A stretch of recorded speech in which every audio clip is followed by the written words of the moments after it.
How's it going? Good to see you. Obviously, you were in Pickerington at North High School last year. This year, Sonny Styles has decided to forego his senior year. You didn't play your senior year. Did it ever cross your mind to just do that? Come here like when did only a year earlier?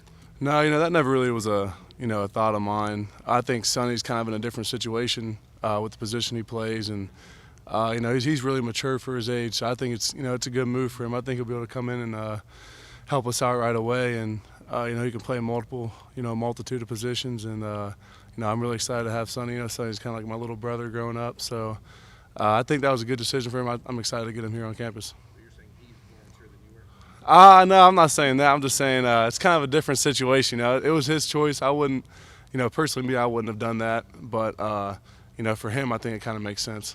Did you ever play in any youth leagues or things like that? Oh, yeah. His older brother, Lorenzo, was always like one of my best friends growing up. And, we played AAU basketball and Pee Wee football all the time growing up. And Sonny was kind of always, tagging along with them and always trying to jump in and, go against us and compete against us a little bit, and we always, had fun playing with him growing up, and we always figured he was going to be, kind of more like his dad, a little bigger, and so we always would, we'd play against him growing up. Jack, what's the attitude of this club right now? Obviously, the regular season didn't end the way you wanted it. Is this an angry football team that'll go into the Rose Bowl? I think definitely, we're a little pissed off. I think it was kind of a little shockwave through our team. I think maybe we needed it, and I think kind of it sparked us.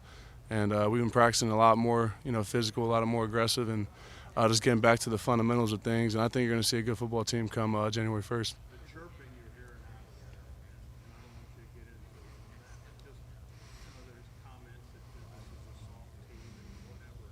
Does that fire you guys up? And obviously, you're going to play them again next year. Yeah. Yeah, I just tell them, go ahead and enjoy it. Enjoy it for a year. I don't know if they're going to get that opportunity to say that stuff and, chirp all they want, after next year. So I'll just say, have fun with it. Tell them enjoy it. And, we'll be ready come that third Saturday in November next year. That's kind of been the narrative going into this game. Utah is supposed to be this physical team, et cetera, and a lot of the national pundits, et cetera, are looking at that Ohio State-Michigan game as, are you guys up to the task? Yeah, that's definitely in the back of our minds. Like you said, Utah's kind of got that tough team label on them too. So, it's kind of like a challenge.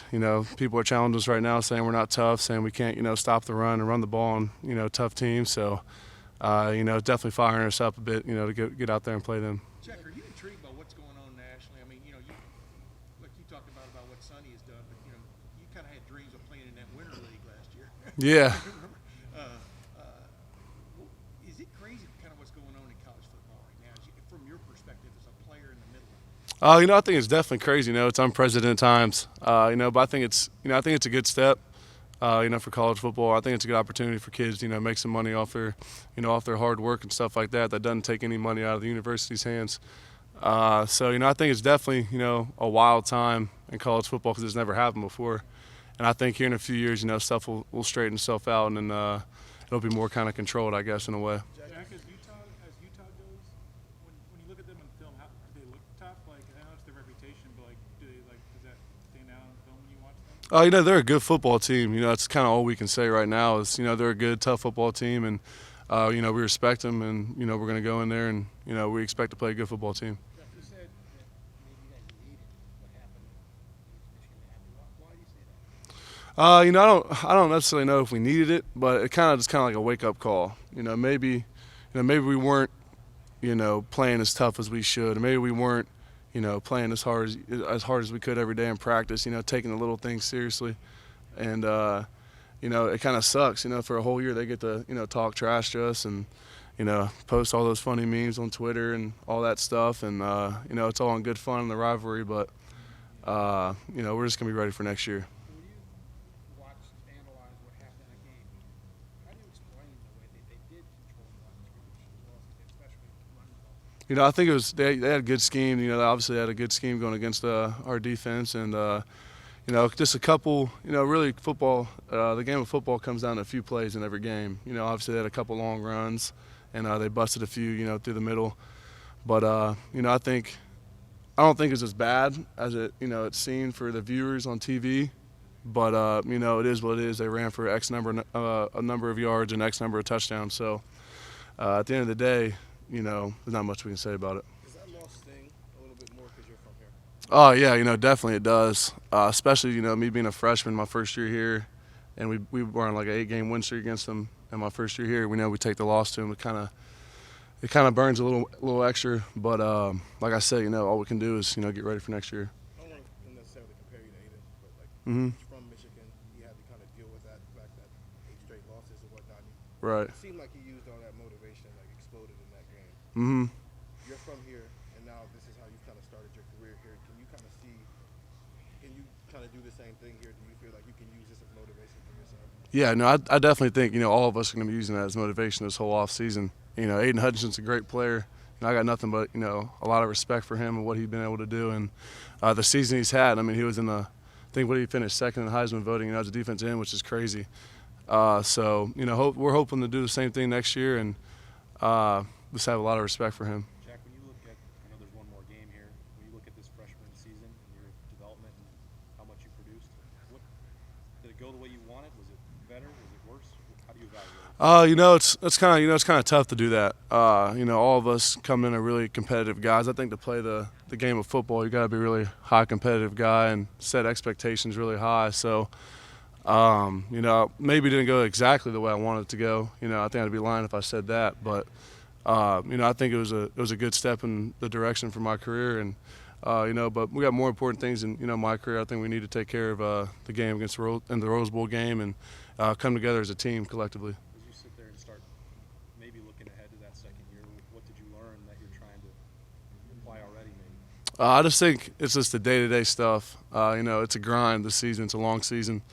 And just kind of staying, locked in and focused, from fall camp, which is another grind in itself, and then jumping right into the season. So I think we all kind of learn from it. We're going to, attack that and the next season, a little bit differently, a little more aggressive. So looking forward to that. Have you seen a peek at any video of Oklahoma State's defense of the last 2 years or the last couple of games they played, et cetera?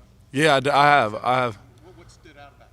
I think what stood out to me is they're always attacking, which I like. They're always bringing a couple guys, and they're always attacking the offense instead of playing on their heels, and I like that. So hopefully we do some of that, because I think they led the country in sacks this year. If I'm right, I don't know if that's correct or not, but I think Coach Knowles obviously knows what he's doing. So hopefully I'm excited to get to talk to him. And Intrigued by that Leo position. I don't know who would end up playing it, but yeah. would they kind of stand the guy up all the time? Yeah, it's definitely intriguing, for a guy like me who's kind of played everywhere, growing up and played linebacker my majority of my life until high school, and how I kind of stand him up and back him off the ball. It's definitely intriguing for a guy like me who likes to play in space too. So I took a little bit of a look at that position, so it looks pretty cool. I mean, I'm not gonna lie. You said what? How are you in coverage?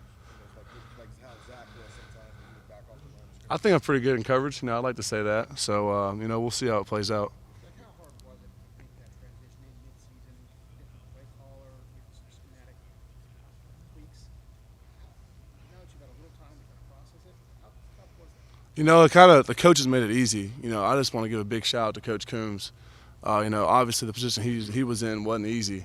Getting all that hate on social media and, getting demoted mid-season. It wasn't easy for him, and he showed us what it was to be a leader and what it is to be a true man in this business. The way he came back to work, the next day, never saw him down. He was in the weight room working out and always in a positive mindset, checking how we're doing, and then just busting his ass as hard as he could to coach us. I mean, and when we saw that, it kind of motivated us, because that was such a tough position. I don't think people really realize how hard a position that was for him.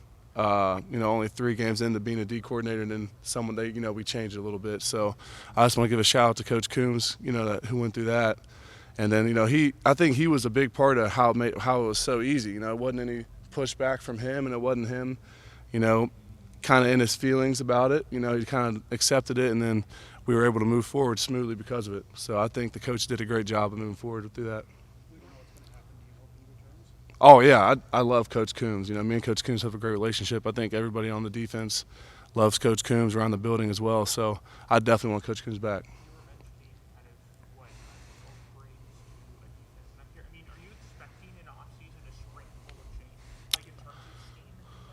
I don't know necessarily if our scheme will change a whole lot. I think we're still gonna, do a lot of the same things schematically, but maybe tweak things here and there to how he likes it and how he thinks it could help us. And I think we're all open for it, for the little bit of the change, and excited to get into that and start learning how to play some more of that stuff. So. How different have these full practices been for you and JT?